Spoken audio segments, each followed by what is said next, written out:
Bonjour tout le monde, Carl Roussel, conférencier, formateur et je suis consultant.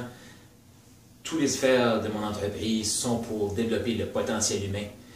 Donc, ce matin, une courte vidéo pour vous expliquer qui je suis, d'où je viens, pour apprendre à mieux se connaître. Donc, j'ai fait des études universitaires. Après mes études, je me suis dit, à peu près comme tous les jeunes universitaires qui sortent de l'école, le monde m'appartient, je vais trouver la job de mes rêves, la job dans la haute gestion d'une grande entreprise.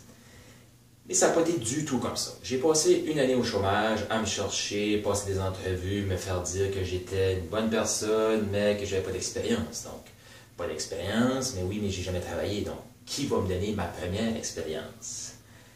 Et je me suis retrouvé à Rimouski pour un contrat d'1 an, pour revenir par la suite dans ma région, à Edmundston, au Nouveau-Brunswick, où j'ai décroché un emploi pour l'Agence de développement économique de la région.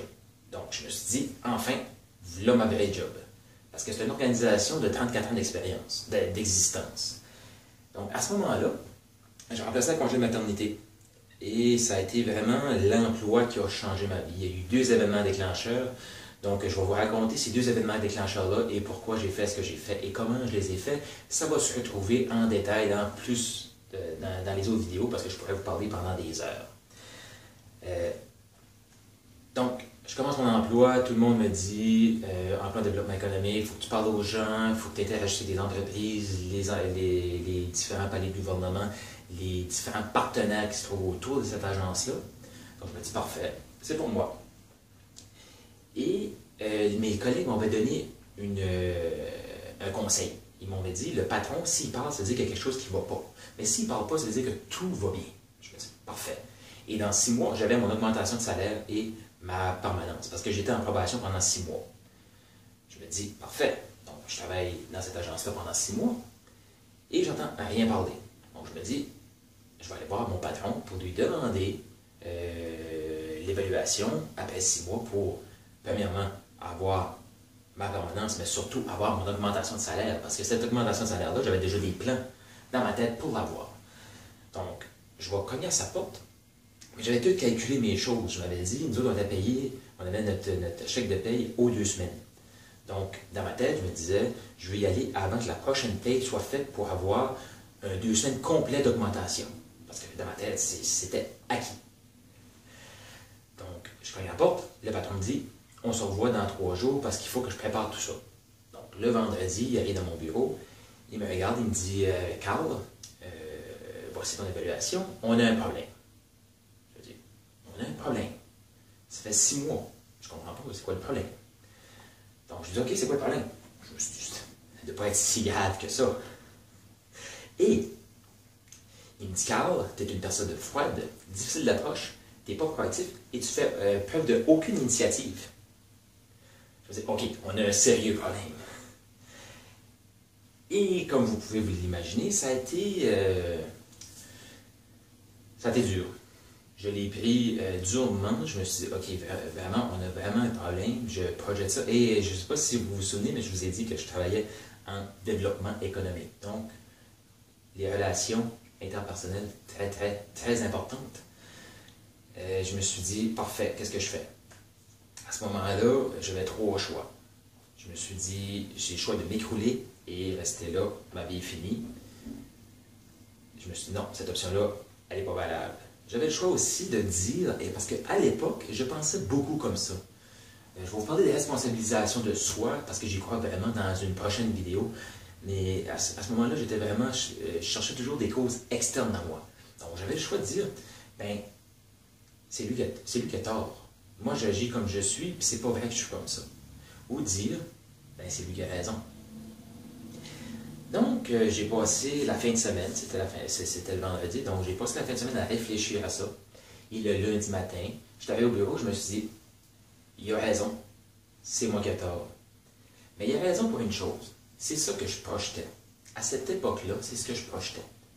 Mais dans le fond de moi, je savais que j'étais pas comme ça. Mais c'est juste que je ne réussissais pas à l'extérioriser, à l'exprimer. Et je suis convaincu qu'il y en a beaucoup d'entre vous, qu'il y en a peut-être qui se reconnaissent là-dedans, mais j'étais comme ça à mes départs. Et ça fait pas si longtemps, c'était en en 2012 que j'ai eu cette évaluation-là. Non, pardon, en 2011 que j'ai eu l'évaluation. Ça va faire 5 ans bientôt. Et ça a été dur, j'ai réfléchi, je me dis, bon, il a raison, la seule chose que je pouvais y reprocher, c'était qu'il ne me l'avait pas dit avant. Parce que j'ai eu des commentaires sur le début de mon emploi, mais je l'ai rencontré, j'ai dit, parfait, on continue, je prends ce que vous m'avez dit et je vais bâtir là-dessus. Et je lui ai dit, la prochaine fois, s'il arrive quelque chose, ben, dites-moi-le, attendez pas 6 mois. Donc, j'ai commencé à faire des choses que je n'avais jamais faites. J'ai commencé à me former, j'ai commencé à lire des livres, j'ai commencé à suivre des formations de croissance personnelle, une chose que je n'avais jamais faite, que je n'avais jamais entendu parler. Et dans 6 mois, je le rends. Et mais, j'ai oublié de vous dire, la chance que j'avais, c'était que je remplaçais un congé maternité et ma collègue revenait juste dans 6 mois. Fait que je me dis, il n'y avait pas le temps d'engager quelqu'un d'autre. Donc, ils ont dit, on va le garder, il devrait s'améliorer, le petit. Donc, j'ai eu cette chance-là. Après 6 mois, je rencontre le patron de nouveau. Et le plan était que je prenne la place, parce que mon patron partait à la retraite dans 2 ans. Donc, j'avais vraiment la job, là. J'étais seté, comme on dit. Donc, il me rencontre, il me félicite pour les changements que j'avais faits. Je vais vous partager ces trucs-là, mais il y avait des défis que je me lançais. C'est simpliste, mais ça a fonctionné. Ça a fait où ce que je suis maintenant. Donc, j'ai dit ça. Il me dit félicitations. Tu t'es vraiment amélioré. J'ai plus de mauvais commentaires sur toi. C'est vraiment fantastique tes choses, tout ça. L'évolution que tu as faite dans 6 mois. Là, j'ai réussi. Je vais avoir ma permanence et je vais avoir mon augmentation de salaire. Il me dit, tu vas avoir ton augmentation de salaire. Mais, mauvaise nouvelle, l'agence, le réseau, ça s'appelait au Nouveau-Brunswick le réseau entreprise, donc qui était 15 agences, le réseau ferme ses portes. On est au mois de juillet. Il me dit, au mois de mars l'année prochaine, tu n'as plus de job. Donc, qu'est-ce qui se passe? J'ai plus de job, j'ai plus de pied à terre.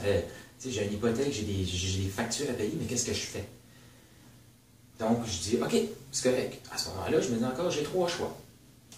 Soit que je me trouve un autre emploi, soit que je retourne aux études et je me disais, avec les années que j'ai passées à l'université, ça ne me tentait pas du tout. Ou que je me pars en entreprise. Et dans ma tête, je savais que j'allais partir en entreprise. Mais pour moi, c'était plus tard. Donc, j'ai mis les 2 premières options. Mais tout ça, je ne l'ai pas fait seul. Je me suis fait accompagner. Il y en a qui ont la chance de la connaître. Je me suis fait accompagner par Annie Letourneau, qui m'a fait tomber des pensées limitatives que j'avais. Parce que je vous ai dit, moi, je voyais que j'allais être entrepreneur, mais plus tard. Donc, à ce moment-là, j'ai travaillé avec elle. Et on a travaillé sur ma pensée limitative qu'un entrepreneur pouvait être de 5 à... Parce que moi, le genre d'entreprise que je voulais faire, c'était des gens de... Mes modèles étaient des gens de 55, 60, 65 ans. Donc, automatiquement, pour moi, il fallait que j'aie une carrière dans une entreprise, dans un gouvernement, dans un ministère, pour finalement, à ma retraite, avoir mon entreprise. Et moi, les gens, mes modèles, je les entendais dire, j'ai jamais eu autant de fun de ma vie, et j'ai jamais fait autant d'argent, j'ai jamais eu autant de temps libre. Moi, je veux ça tout de suite.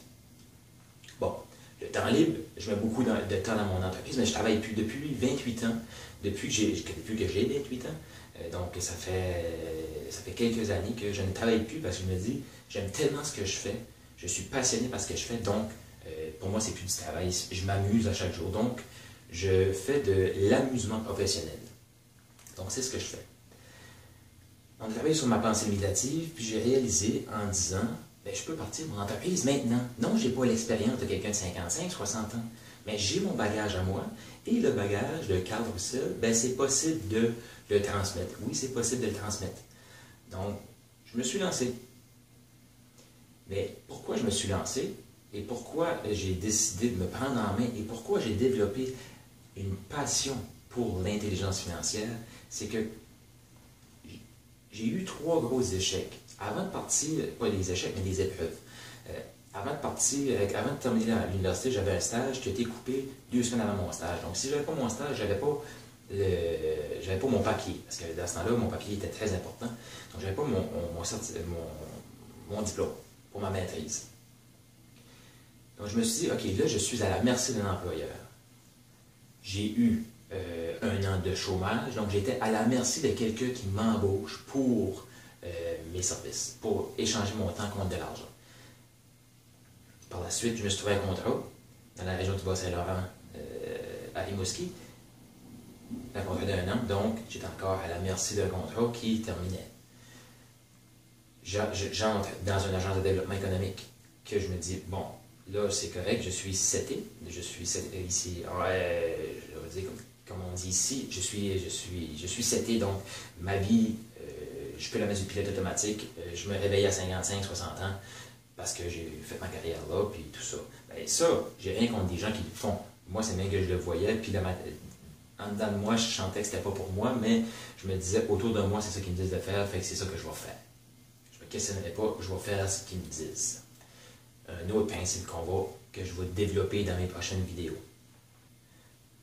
Donc, ce que ça m'a permis, le coaching, de me faire accompagner, d'accepter, ça a été une étape, vraiment une grande étape dans ma vie, d'accepter que j'avais besoin d'aide, que j'avais besoin que quelqu'un m'accompagne dans mon cheminement. Et donc, qu'est-ce que ça m'a permis de faire? C'est un exercice très simple, et comme vous avez été assez généreux pour écouter cette vidéo-là jusqu'à présent, j'aimerais vous donner un petit truc que vous allez pouvoir appliquer dès maintenant. Vous avez un rêve. Vous avez quelque chose qui vous passionne, que vous dites « Hey, j'aimerais le faire, mais c'est pas pour moi parce que vous avez des pensées limitatives. Vous êtes trop jeune, vous êtes trop vieux, vous vous dites ça. Vous n'êtes pas trop jeune, vous n'êtes pas trop vieux. Si vous pouvez écouter cette vidéo-là, vous avez encore d'énergie suffisamment pour faire pour réaliser votre rêve. Donc, le truc est très simple. Changer de modèle. Mes modèles avaient 55, 60 ans. Donc, ce que j'ai fait, j'ai changé de modèle. Je me suis rendu, j'ai trouvé quelqu'un qui avait 28 ans et qui faisait sensiblement les mêmes projets, 28 ans ou plus jeune, pour dire, bon, ben, cette personne-là a pratiquement mon âge et a fait ce que je veux faire. Donc, si c'est possible pour elle, oui, c'est possible pour moi. Donc, c'est ça qui m'a fait basculer, un des trucs qui m'a fait basculer pour me dire, OK, je me lance. Donc, ça fait le tour de ce que j'avais à vous dire pour ce qui est de ma présentation globale de qui est Carl Roussel. Donc, maintenant, vous me connaissez mieux. Laissez-moi des commentaires sous la vidéo. Je vous invite aussi à vous abonner à ma chaîne YouTube pour avoir des trucs sur la responsabilisation, passer à l'action, se motiver et surtout sur l'intelligence financière pour prendre en main vos finances et ne plus être à la merci d'un employeur ou du système financier. Je crois que vous allez aimer ma prochaine vidéo. Ma prochaine vidéo, j'ai le goût de vous partager, mais ça va rester entre vous et moi, vous partager ce que le système bancaire, le système financier tel qu'on le connaît, ne veut pas que vous sachiez. Donc, je vous laisse là-dessus. Je vous invite à vous abonner à ma chaîne. Vous laissez vos commentaires sous la vidéo. Si vous avez des questions par rapport à ce que j'ai dit, partagez-les. Et surtout, si vous croyez que mon histoire peut inspirer des gens autour de vous, je vous invite à partager cette vidéo-là et faire une différence dans leur vie. Donc sur ça, je vous dis merci mes chers passionnés de cœur et on se retrouve dans la prochaine vidéo. Merci.